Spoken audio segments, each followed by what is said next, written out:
Catus, Maximus here. I don't run into Wilde tools very often. They did laser etch this extractor, which I will criticize them because obviously you can barely read it. American made.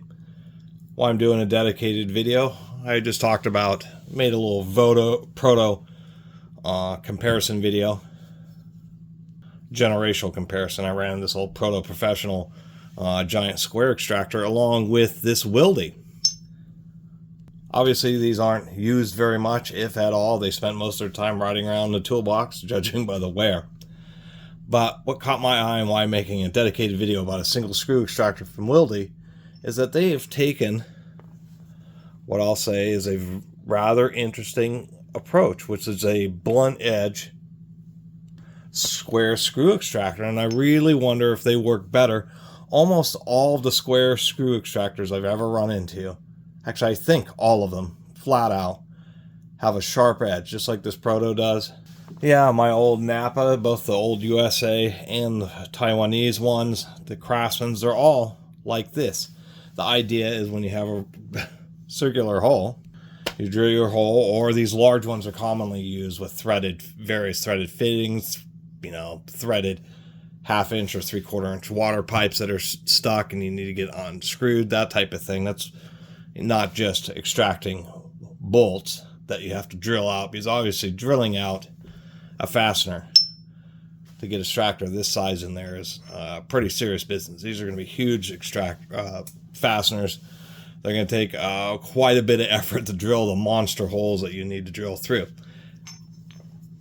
I digress anyway. The sharp edge, once you hammer it in, it's on a taper, it starts to bite into the material, and then when you rotate the extractor, the sharp edge, these are supposed to be made out of very tough and pretty hard steel for them to be effective and have it grip onto the fastener or whatever you're trying to extract rather than it stripping out. Forms a little cutting edge. You get a little burr that starts to form, and it kind of hooks into that burr, giving extra traction as well as just being super tight because it's been jammed in there via a wedge. But that also creates a burr and allows it to really grab and hopefully actually extract whatever you're unthread whatever you're trying to work on. And they have a shallow taper, so you can tape them in, hammer them in there and get a good wedge, as well as them making sure that they have just an excess amount of material given what you're driving them into to reduce the chance of the extractor itself breaking. Wilde is under a little bit of a different theory where you're going to, same process, drill a hole, hammer it in there as tight as you can. But when it extracts, I believe what their feelings were is when you use this kind of system and it's raising that burr, since this is like a cutting edge, what can end up happening, and I think it's actually more of an issue on softer materials, is this ends up becoming like a milling cutter or something.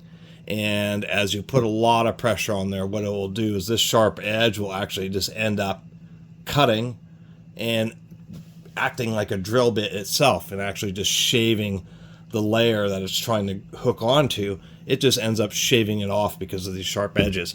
So what Wilde does is the same thing. These corners really bite in deep, but as it starts to raise that burr, it's just a little bit, it's a blunt edge.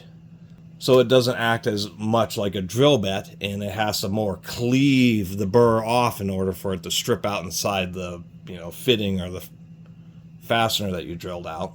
And that cleaving action, because of the blunt edge, ends up requiring more force than if you had a sharp edge. So I thought this kind of extractor was worth a mention. There may be some of my viewers who have been in situations where maybe these sharp edge square ones, they like the behavior of square ones, but have had issues with them machining out the holes. And maybe these Wildes are a good solution. And that I found this one. It's kind of handy that I found a large one, because usually when you get sets of these, it's a set of smaller ones, maybe going up to, 3/8 or 1/2 inch wide. So this is a bigger one, but I'll probably end up someday picking a set of, regular Wildes, because I do appreciate that design and just wanted to share it with you all. Thanks for watching.